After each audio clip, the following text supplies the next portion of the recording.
الحمدللہ رب العالمین والصلاة والسلام علی اشرف الانبیاء والمرسلین وعلی آلہ وصحبہ اجمعین۔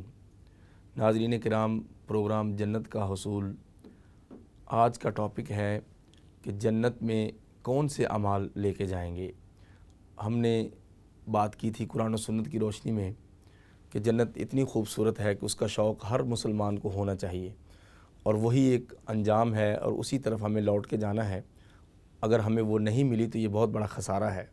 کیا ایسے کوئی اعمال ہیں، ایسی کوئی باتیں ہیں جن کو اپنا کے ہم جنت کے وارث بن سکتے ہیں؟ قرآن مجید میں بہت سے اعمال کا ذکر ہے اور بار بار ذکر ہے، جن کو اللہ تعالیٰ فرماتے ہیں کہ ہم نے آیات کو پھیر پھیر کے تمہارے سامنے بیان کیا ہے۔ وہ اعمال جن کا بار بار ذکر ہے وہ آپ ہاتھ کی انگلیوں پہ بھی گن سکتے ہیں، جو آپ کو جنت میں لے جائیں گے۔ مثلاً تقوی، عمل صالح، بر الوالدین، اطاعت رسول، بر وقت نماز پڑھنا، روزے رکھنا اور فرائض بجا لانا، یہ چیزیں آپ کو جنت کے راہ کی طرف آسانیاں دیتی ہیں۔ قرآن مجید میں ارشاد ہے، ان الذین آمنوا وعملوا الصالحات کانت لهم جنات الفردوس نزلا خالدین فیہا لا یبغون عنہا حولا۔ قرآن مجید میں ہے کہ جو لوگ بھی ایمان کے ساتھ نیک عمل کرتے ہیں ان کی مہمان نوازی جنتوں کے اندر کی جائے گی۔ کہ دنیا میں تو چلو جو ان کو اجر ملے گا، بعض اوقات مشکلات بھی آتی ہیں، لیکن اصل مہمان نوازی نزولا، وہ جو بڑی مہمان نوازی ہے وہ جنت کے اندر کی جائے گی۔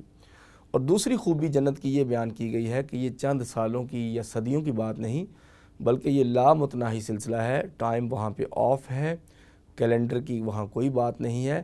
خالدین فیہا ابدا، ہمیشہ ہمیشہ وہاں رہیں گے، اور لا یبغون عنہا حولا، وہاں سے وہ کبھی بھی نقل مکانی کا تصور نہیں کریں گے۔ اتنی خوبصورت جنت ہے۔ اللہ تعالیٰ کا ارشاد مبارک ہے، فلا تعلم نفس ما اخفی لهم من قرۃ اعین جزاء بما كانوا يعملون۔ اس آیت کے آخر میں بھی عمل کا ذکر ہے کہ اچھا عمل ہی آپ کے جنت میں جانے کی ضمانت ہے۔ جس قدر بھی نیک باتوں پہ، اچھی چیزوں پہ، انسانیت کے فائدے پہ غور کر لیں، اسی قدر اللہ تعالیٰ آپ کو جنت دیں گے۔ اور ہمارے دین کی خوبصورتی یہ ہے کہ اللہ نے اس کو دنیا کے ساتھ جوڑا ہوا ہے۔ دین اور دنیا کی تفریق اسلام میں نہیں ہے۔ اسی دنیا کے اندر یہ دین ہے، اسی دنیا کے اندر پیغمبر تشریف لائے ہیں، اسی دنیا میں اصلاح ہوتی ہے، اور اسی دنیا کو آخرت کی کھیتی قرار دیا گیا ہے۔ الدنیا مزرعۃ الآخرہ، دنیا آخرت کی کھیتی ہے۔ اسی طرح اسلام کچھ چیزیں فرائض قرار دیتا ہے، ان میں سب سے بڑا فرض توحید ہے۔ نبی کریم صلی اللہ علیہ وسلم نے یہ ارشاد فرمایا کہ تقوی اور حسن الخلق سب سے زیادہ جنت میں لے کے جائے گا۔ اور تقوی کیا ہے؟ حضرت ابو بکر صدیق رضی اللہ تعالیٰ عنہ نے اس کی تعریف بیان کی ہے کہ تقوی جو ہے وہ ہے شرک سے بچنا، یعنی یتقون جہاں قرآن مجید میں آتا ہے کہ وہ بچنے والے ہیں، وہ کہتے ہیں یتقون من الشرک، یعنی بتوں کی پوجا سے اور غیر اللہ کو اللہ کے برابر کرنے سے لوگ بچ جاتے ہیں۔ تو اصل میں یہ لوگ ہیں جو متقی ہیں۔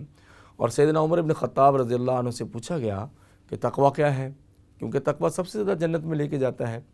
تو انہوں نے فرمایا کہ آپ کبھی خاردار جھاڑیوں میں، کانٹے والی جھاڑیوں میں گزرے ہیں؟ انہوں نے کہا جی ہم گزرے ہیں۔ تو وہاں سے آپ کیسے گزرتے ہیں؟ انہوں نے کہا ہم اپنے سارے کپڑے سمیٹ کے گزرتے ہیں کہ اگر یہ کانٹے ہمارے دامن کو پکڑ لیں گے، اس میں الجھ جائیں گے، تو یہ اس کو تار تار کر کے رکھ دیں گے۔ انہوں نے کہا دنیا کی مصیبتیں بھی اسی طرح ہیں، اور دنیا میں گناہ بھی اسی طرح ہیں، یہ بھی ایمان کے لباس کو تار تار کر کے رکھ دیتے ہیں۔ تقویٰ یہ ہے کہ آپ نے دنیا میں بچ بچ کے گزرنا ہے اور حلال اور حرام کا فرق سامنے رکھنا ہے، یہ تقویٰ ہے۔ اور تقویٰ جو ہے چونکہ سب سے زیادہ جنت میں لے کے جائے گا، اور جنت متقین کے لیے ہے، اعدت للمتقین، تو پھر ہمیں یہ سمجھنا چاہیے کہ وہ ہے کیا۔ حلال چیزوں پہ عمل کرنا اور حرام سے بچنے کی کوشش، یہ تقویٰ ہے۔ اور نبی کریم صلی اللہ علیہ وسلم نے فرمایا، 3 انگلیوں سے اشارہ کر کے، التقویٰ ہاہنا، جو تقویٰ ہے نا وہ اصل میں دل میں ہوتا ہے، کہ ظاہر سے جو اعمال سرزد ہوتے ہیں آپ کے ہاتھوں سے، اس کا سرچشمہ اور اس کی جو سٹریم ہے وہ قلب ہے، دل ہے، اس لیے اس کو صاف کریں۔ اور آپ علیہ السلام نے فرمایا، ان فی الجسد لمضغۃ اذا صلحت صلح الجسد کلہ واذا فسدت فسد الجسد کلہ الا وہی القلب۔ صحیح مسلم شریف کی حدیث ہے کہ دل جسم میں ایک ایسا لوتھڑا ہے، گوشت کا ٹکڑا ہے، اگر وہ درست ہو تو سارا جسم فٹ، سیف اینڈ ساؤنڈ رہتا ہے، اور اگر وہ خراب ہو جائے تو ساری باڈی خراب ہو جاتی ہے۔ فرمایا جان لو کہ وہ گوشت کا ٹکڑا دل ہے، اس لیے بری نیت بھی دل میں داخل ہوتی ہے، سازش بھی دل میں آتی ہے، اور حسد بھی دل میں آتا ہے، اور حسد کرنے والے سے پناہ مانگی گئی ہے۔ تبھی فرمایا کہ اپنے دل کو ٹھیک کر لو، اور فرمایا ان هذه القلوب تصدع كما يصدع الحدید، یہ دل ہیں زنگ آلود ہو جاتے ہیں جیسے لوہا پڑا پڑا زنگ آلود ہو جاتا ہے۔ فما جلاؤها یا رسول اللہ، صحابہ نے عرض کیا کہ پھر دلوں کو صاف کیسے کریں، لوہے کو تو ہم صاف کر لیتے ہیں تیزاب وغیرہ سے۔ تو آپ علیہ السلام نے فرمایا کہ آپ دنیا کو جو ہے کم یاد کریں اور آخرت کو زیادہ یاد کریں، اور قرآن مجید کی تلاوت کریں، وذکر الموت، اور لذتوں کو ختم کر دینے والی چیز موت کو بھی یاد رکھیں۔ اس کو یاد رکھیں گے تو جنت کی یاد آئے گی۔ اسی طرح نبی کریم صلی اللہ علیہ وسلم نے فرمایا تقویٰ میں ایک یہ چیز بھی شامل ہے کہ آپ لوگوں کے کام آئیں۔ آپ لوگوں کے کیوں کام آتے ہیں؟ غریبوں کی مدد کیوں کرتے ہیں؟ کیونکہ آپ اللہ سے ڈرتے ہیں، یہی تقویٰ ہے۔ آپ علیہ السلام نے فرمایا کہ میں نے جنت کو دیکھا اور میں نے جہنم کو بھی دیکھا، اور جب میں نے جنت کو دیکھا تو یوں دیکھتا ہوں کہ بہت زیادہ لوگ تو کمزور تھے، ضعیف تھے، لاچار اور نادار لوگ تھے، بالکل جن کا کوئی گھر بار نہیں تھا، اکثر جنتی تھے۔